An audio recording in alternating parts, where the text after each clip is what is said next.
pronto una enorme piedra cayó del cielo, destruyó la estatua y la hizo añicos.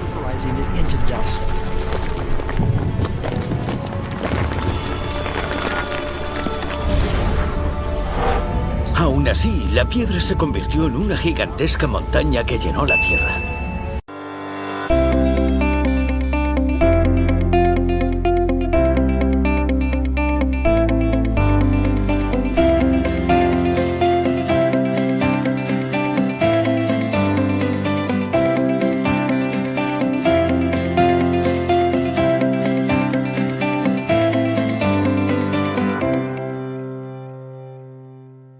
Hola amigos, bienvenidos a La Biblia Dice, en su segunda serie, donde estaremos estudiando temas importantes que tú debes conocer en este tiempo. En el estudio anterior, estudiamos acerca de Dios está en juicio. Y en este estudio de hoy, vamos a continuar con ese tema. Y vamos a estudiar acerca de el juicio de Dios. Cuando Satanás se rebeló en el cielo para quitar el gobierno de Dios y colocar su propio trono, se valió de la mentira y calumnió acerca del carácter de Dios, colocando de esta forma el nombre y el carácter de Dios, mira, en dudas y en tela de juicio en todo el universo. Pero esto no podía quedarse así. Así que para vindicar el honor de Dios y quitar la duda y eliminar el pecado que comenzó Satanás, es necesario un proceso. Y ese proceso, la Biblia lo llama el juicio. Así que Dios está en juicio. Y mira lo que dice Romanos 3:4. Vamos a la Biblia. Mira lo que dice Romanos, capítulo 3 y versículo 4, acerca de esta verdad. Mira lo que dice, Romanos 3:4, y voy a leer la versión Nueva Traducción Viviente. Dice, por supuesto que no, aun cuando todos los demás sean mentirosos, Dios es veraz. Como dice las escrituras acerca de él, acerca de Dios, dice, quedará demostrado que tienes razón en lo que dices y ganarás tu caso en los tribunales. Así que Dios está delante de unos tribunales. Lamentablemente, por la rebelión de Satanás, así que entonces Dios está siendo juzgado, como dice allí el versículo. Ganarás tu caso en los tribunales. Mira, a Dios se le juzga mediante el juicio a su pueblo, al pueblo de Dios, en el cual está toda aquella persona que acepta a Cristo y entra en una relación de pacto con Él. Y luego ese juicio se extiende hacia las naciones. Mira, hacia las naciones, hacia los impíos y hacia los demonios. ¿Ves? Así que el juicio juega un papel importante en el plan de la redención. El plan de redención estaría incompleto sin el juicio. Por eso, que todos nosotros estamos incluidos en ese juicio, ya sea para salvación o para perdición o condenación. Tú decides. Charles Spurgeon, que fue un pastor inglés, él es conocido como el príncipe de los predicadores. Él dijo, ni una sola persona escapará del juicio. No habrá omisiones en el calendario. Todo ser de la raza de Adán responderá por sí mismo. Los reyes de la tierra, los grandes, los capitanes en jefe y los valientes, y todo siervo y todo libre, deben ver el rostro del que está sentado en el trono. tendremos que comparecer como lo hacen los hombres en el tribunal cuando se les cite. Mire lo que dijo este predicador. Por eso vamos a comenzar con la primera pregunta. La primera pregunta dice: ¿cómo es juzgado Dios?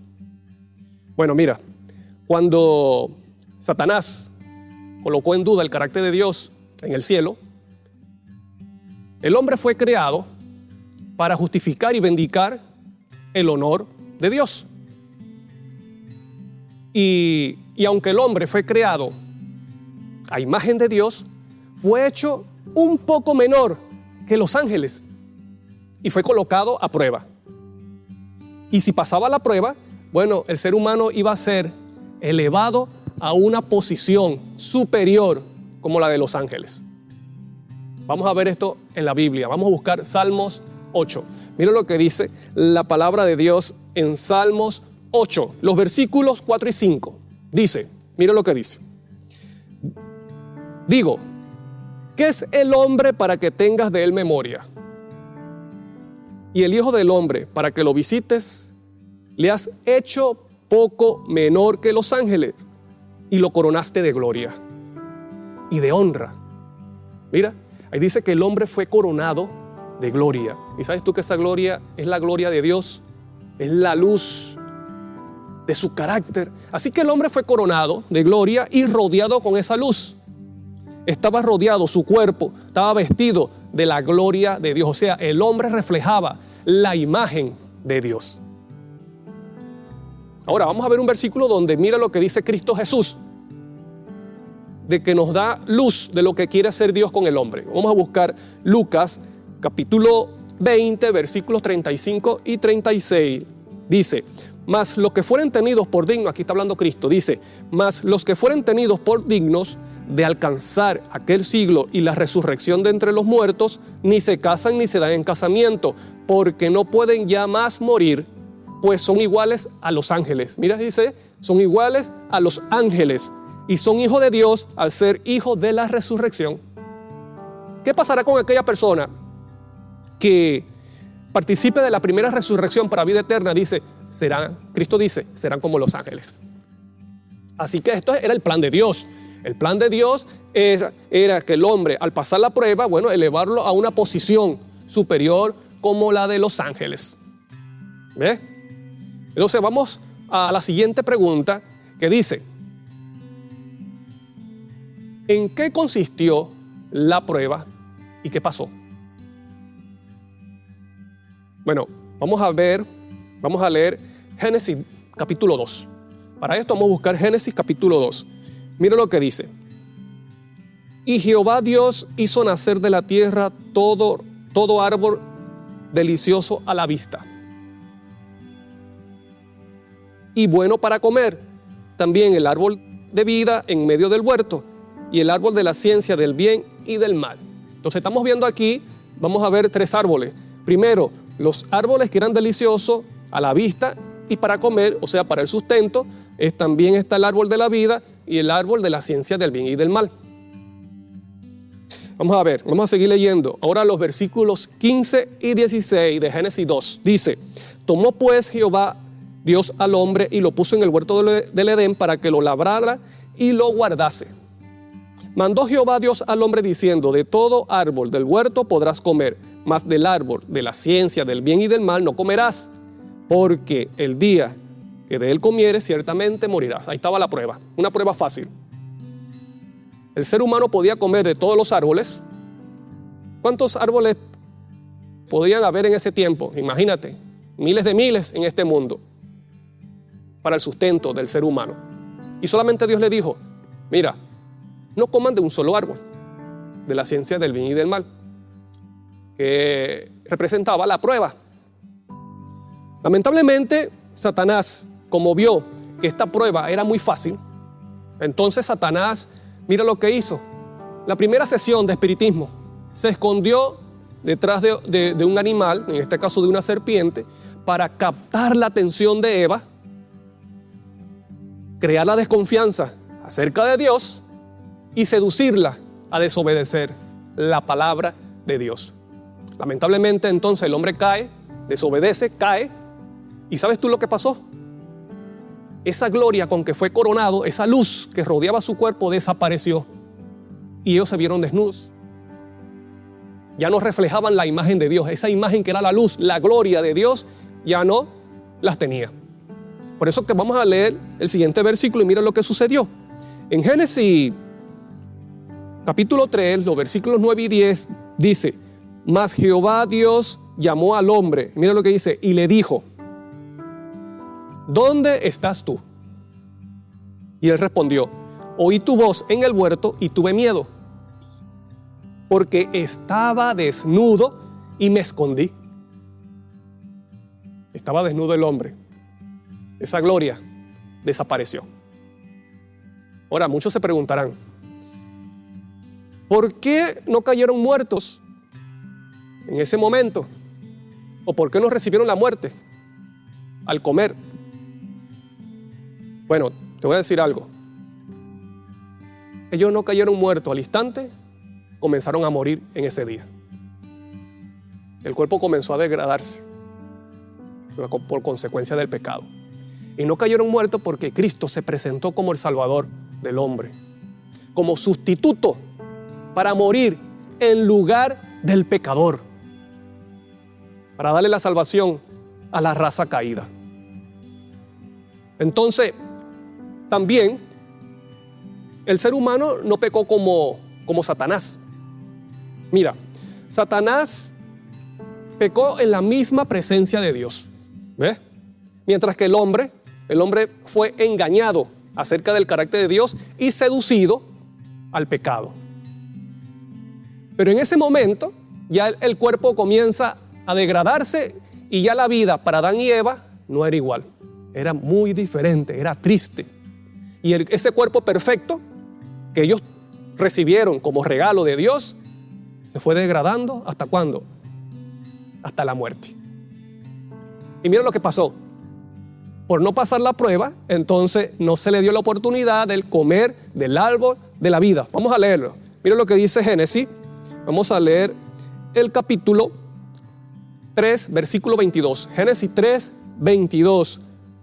La Biblia dice: y dijo Jehová Dios: he aquí el hombre es como uno de nosotros, sabiendo el bien y el mal. Ahora pues, que no alargue su mano. Mira lo que dice, que no alargue su mano, y tome también del árbol de la vida, y coma y viva para siempre.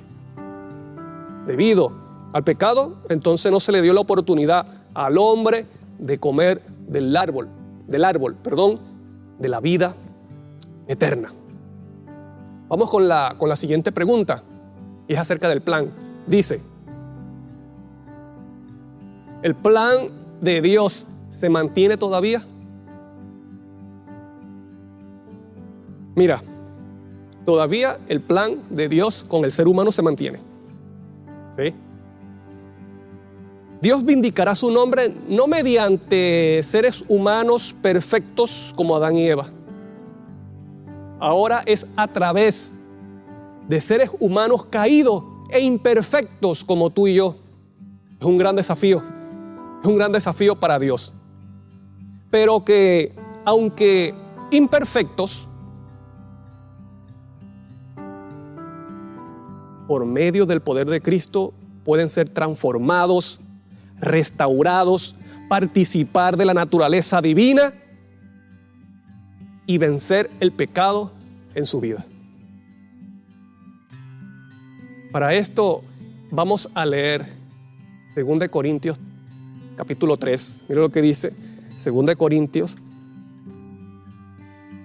capítulo 3, versículos 17 y 18. Mira lo que dice: porque el Señor es el Espíritu, y donde está el Espíritu del Señor, allí hay libertad. ¿Libertad de qué? Libertad de pecado. Por tanto, nosotros todos, mirando a cara descubierta como de un espejo la gloria del Señor, somos transformados de gloria en gloria a la misma imagen. Míralo como dice, somos transformados de gloria en gloria. Esa gloria que se perdió la podemos recibir mediante Cristo Jesús nuevamente. Y dice: de gloria en gloria a la misma imagen como por el Espíritu del Señor. ¿A qué imagen? La imagen de Dios. Vamos a leer ahora 2 de Pedro, capítulo 1, versículos 3 y 4.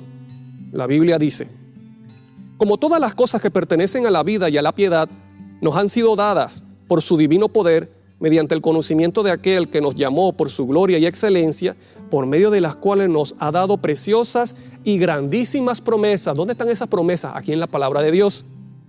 Para que por ellas llegaseis a ser participantes, mira lo que dice, gloria a Dios, participante de la naturaleza divina. ¿Ve? Por medio de Cristo podemos ser participantes de la naturaleza divina. Habiendo huido de la corrupción que hay en el mundo a causa de la concupiscencia. Entonces, por medio de Cristo Jesús podemos recibir poder para vivir en obediencia, guardar la ley de Dios, los mandamientos. Y Cristo también nos ofrece participar de la naturaleza divina.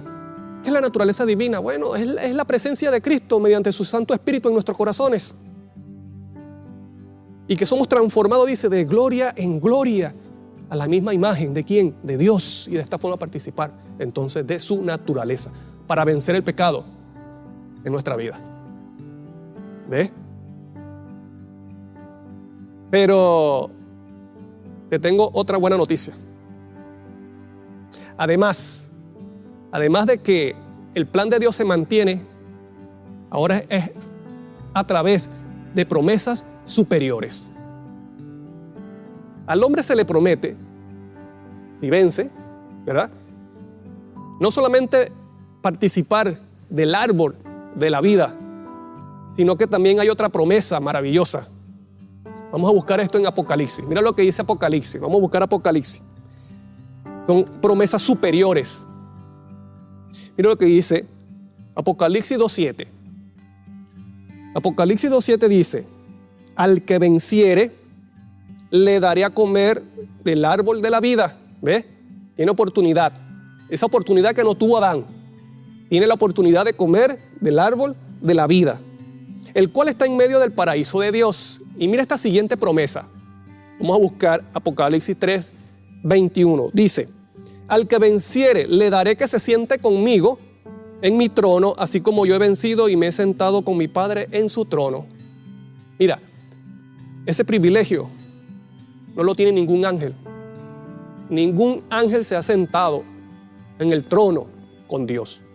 Pero esta maravillosa promesa se le hace ¿a quién? Al ser humano que vence, que llega a vencer con el poder de Cristo Jesús. Es un privilegio para el ser humano. Después de nosotros haber sido seres humanos caídos e imperfectos, se nos ofrece, querido amigo, que podamos tener el privilegio de sentarnos con Cristo Jesús en el trono, junto al Padre Celestial, el Creador de los cielos y de la tierra. Así que vamos entonces con la última pregunta, que dice: ¿qué más involucra el juicio de Dios? Bueno, el juicio de Dios, además que involucra el juicio del propio Dios, porque a Dios se le juzga mediante el juicio que se le hace a su pueblo, a toda persona, aquella persona que acepta a Cristo y entra en una relación de pacto con Dios. Este juicio se hace antes de la segunda venida de Cristo. ¿Ves? Donde Cristo está como abogado. Y este juicio, esta etapa del juicio es para salvación, no para condenación. Es para salvación porque Cristo está como abogado, como intercesor, ofreciendo su sangre. Y luego la siguiente etapa del juicio es el juicio de las naciones, donde serán juzgados también los impíos y los demonios. Pero vamos a ver la primera fase, donde Cristo está como abogado. Vamos a buscar, miren lo que dice Primera de Juan. Vamos a buscar la primera carta de Juan, capítulo 2. Dice, versículo 1. Primera de Juan 2:1 dice: hijitos míos, estas cosas os escribo para que no pequéis. Si alguno hubiere pecado, mira lo que dice: abogado tenemos. No dice abogado tuvimos o tendremos en el futuro. Dice tenemos, presente. Abogado tenemos para con el Padre. ¿A quién? A Jesucristo el justo. ¿Ve? En este momento se está llevando un juicio antes de la venida de Cristo Jesús, donde Cristo está como nuestro abogado. Ahora vamos a ver la primera carta de Pedro, capítulo 4, versículo 17. Miren lo que dice. Porque es tiempo de que el juicio comience por la casa de Dios. El pueblo de Dios dice, el juicio comience por la casa de Dios. Y si primero comienza por nosotros, ¿cuál será el fin de aquellos que no obedecen el evangelio de Dios? Mira cómo dice, si primero comienza por nosotros, que somos pueblo de Dios, por los que creen, ¿cuál será el fin entonces de aquellos que no aceptan o no creen el evangelio? Entonces caerán en la siguiente etapa del juicio, que será juicio ¿a quiénes? A las naciones, que son el juicio a los impíos y a los demonios. Entonces, en esta siguiente etapa es cuando comienza en la segunda venida de Cristo, donde serán juzgadas las naciones, serán destruidas las naciones, y ese juicio entonces sigue durante el milenio y después del milenio. Para esto vamos a buscar Apocalipsis para que veamos esta verdad acerca del juicio. La primera etapa, antes de la segunda venida de Cristo, que es para salvación. Ahora, este juicio, la siguiente etapa, que es para condenación, es en la segunda venida de Cristo. El milenio y después del milenio. Mira lo que dice Apocalipsis. Vamos a buscar Apocalipsis 19. Mira lo que dice la palabra de Dios. Apocalipsis 19, 11, 15. Dice, entonces vi el cielo abierto. He aquí un caballo blanco y el que lo montaba se llamaba Fiel y Verdadero y con justicia, mira cómo dice, juzga y pelea. Y aquí está hablando acerca de la segunda venida de Cristo. Y es representado como viniendo en un caballo blanco porque viene a una batalla. ¿Ves?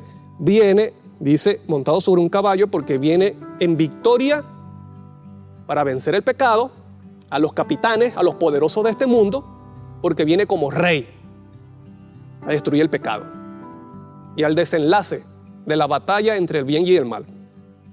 Sigue diciendo, de su boca sale una espada aguda para herir con ella, a las naciones, y él las regirá con vara de hierro, y él pisa el lagar del vino del furor de la ira del Dios Todopoderoso. ¿Qué se pisa en un lagar? Bueno, en un lagar se pisa las uvas, ¿y qué sale? Sale vino. Y eso es lo que representa, eso es un símbolo de la destrucción de los impíos. Y dice ahí que viene Cristo en su segunda venida, ¿para qué? Para el juicio de las naciones, porque dice juzga y pelea. Mira lo que dice acerca de los demonios en Judas, capítulo 1, versículo 6, dice, y a los ángeles que no guardaron su dignidad, sino que abandonaron su propia morada, los ha guardado bajo oscuridad, en prisiones eternas, para el juicio del gran día. ¿Cuál será ese gran día? Después del milenio. ¿Ve? Los demonios también están incluidos en ese juicio. Entonces, el juicio a las naciones comienza cuando Cristo viene, en su segunda venida. Dice, destruirá entonces a los poderosos, a las naciones de este mundo, a los impíos, a los que no aceptaron el evangelio ni aceptaron a Cristo Jesús. Entonces comienza allí, en ese momento comienza a correr el milenio, ¿ve? Y en el milenio también habrá un juicio. Y después del milenio, vamos a buscar Apocalipsis, vamos a seguir leyendo Apocalipsis. Miren lo que dice Apocalipsis 21 al 5. Y vi a un ángel que descendía del cielo con la llave del abismo y una gran cadena en la mano. Esto no es literal, esto es simbólico, está hablando simbólicamente. Abismo significa o representa un lugar vacío y oscuro, desordenado. Dice, y una gran cadena en la mano y prendió al dragón. Por eso está hablando simbólicamente. Ahora, ¿quién es ese dragón? Seguimos leyendo. La serpiente antigua, dice allí, que es el diablo y Satanás, y lo ató por 1000 años. Entonces, ese abismo representa al mundo destruido. Cuando Cristo venga, que dice que destruye a las naciones, el mundo quedará como en oscuridad y vacío. Ahí quedará solo Satanás y los demonios. ¿Por cuánto tiempo? Por 1000 años. Miren lo que sigue diciendo. Y lo arrojó al abismo y lo encerró y puso su sello sobre él para que no engañase más a las naciones. ¿Por qué no va a engañar más a las naciones? Porque las naciones están ¿cómo? Están muertas, están destruidas. Entonces sigue diciendo, hasta que fuesen cumplidos 1000 años. y después de esto debe ser desatado por un poco de tiempo. Versículo 4. Y vi tronos y se sentaron sobre ellos los que recibieron facultad de juzgar. ¿Ves? Mientras que el mundo está destruido, entonces en el cielo se colocan unos tronos y comienza un juicio. ¿Y quiénes son los que están en ese juicio?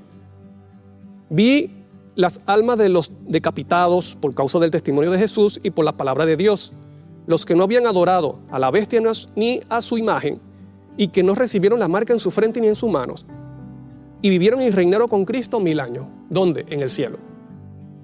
Mientras el mundo está vacío, con Satanás y los demonios, aquí solo en el cielo se está llevando un juicio. ¿Qué involucra ese juicio? Bueno, ese juicio es para saber por qué las personas se perdieron. Porque tú sabes que se está juzgando el carácter de Dios, el nombre de Dios. Así que Dios tiene que dejar todo claramente y que muestre de que Dios es justo. Luego, cuando se cumplan los 1000 años, ¿qué pasará? Vamos a leer, vamos a buscar allí en el mismo libro de Apocalipsis,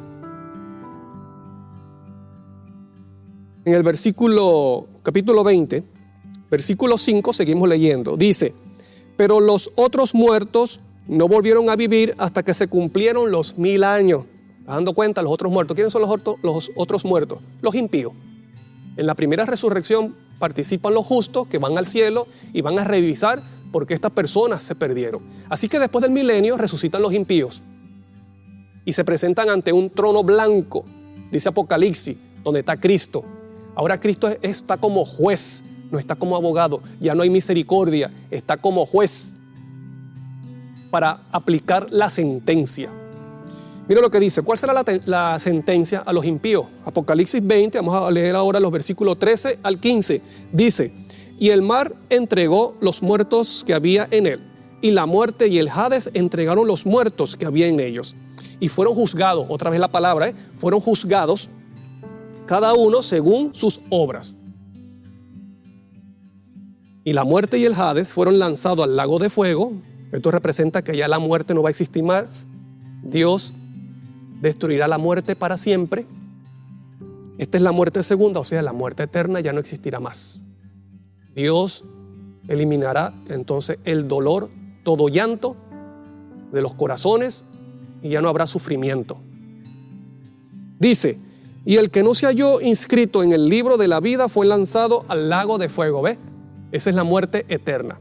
Entonces, ese lago que va a arder, que es el futuro, entonces allí van a ser colocados ¿quiénes? Los impíos.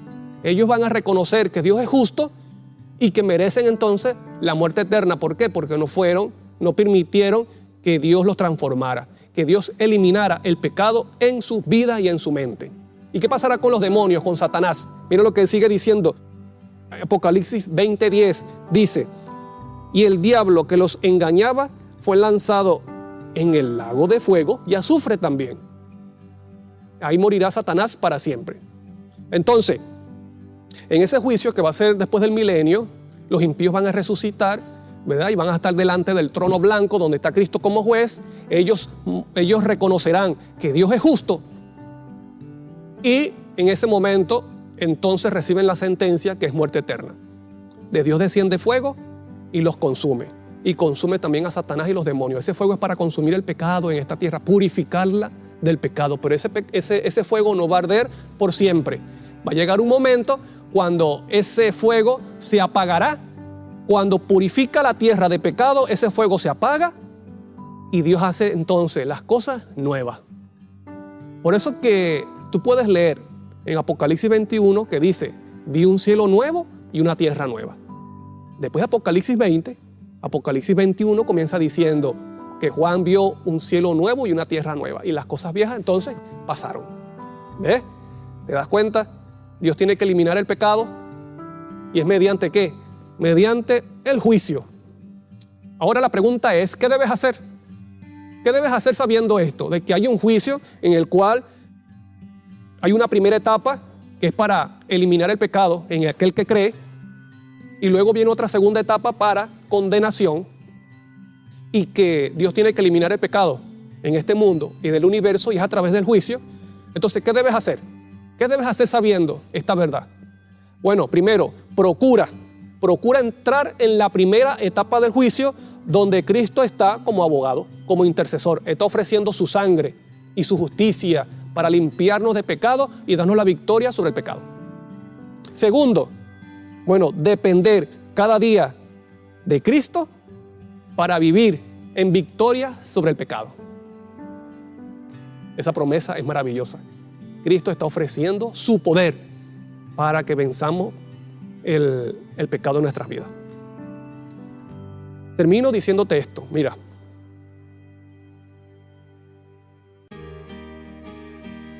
El nombre de Dios será vindicado por sus fieles. Y el pecado, mira, el pecado será eliminado del universo para siempre. Te pregunto, ¿formarás parte de ese grupo que mostrará de que Dios es veraz con el poder de Cristo Jesús? Mira, deseo de todo corazón que en el nombre de Dios este sea tu decisión y que hoy, hasta la venida de Cristo, tú puedas ser un testigo poderoso de Dios. Que el Señor te bendiga grandemente y nos vemos en el siguiente estudio.